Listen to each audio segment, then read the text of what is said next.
अस्सलाम वालेकुम दोस्तों, उम्मीद आहे सभु ख़ुशि हूंदो।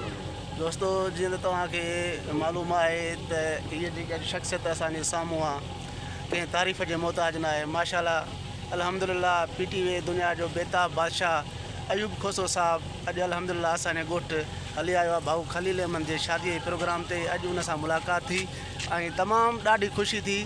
सो सर खां पुछंदासीं, सर असांजे बारे असां ॻोठु बाजितपुर जे बारे में अल्हम्दुलिल्लाह तव्हां मुंहिंजे ख्याल में त पहिरियों दफ़ो आया हिकु त इहा ख़बर पई त तव्हांजी पंहिंजी हिकु तंज़ीम आहे जेके ॾाढो फलाह जो कमु कंदी आहे। हिते पंहिंजो रमज़ान शरीफ़ में बि ॾाढो फलाह जो कमु कयो अथव। अलाह पाक तव्हांखे जज़ाए ख़ैरु ॾींदो।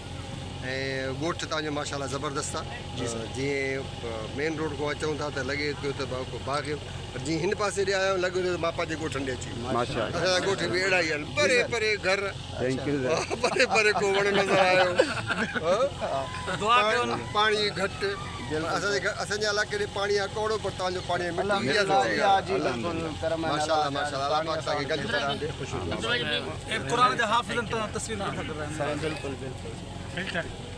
साईं। ही विया अयूब खोसा साहब जिन पंहिंजो जेको आहे सो जा ख़्याल पेश कया। उन मौक़े ते तमामु असांजा सियासी समाजी अॻवान मौजूदु आहे। मदरसा जामिया इशातुल क़ुरान वल फारूकिया हदीसा में अॼु सॼी संगत मौजूदु हुई। अल्हम्दुलिल्लाह,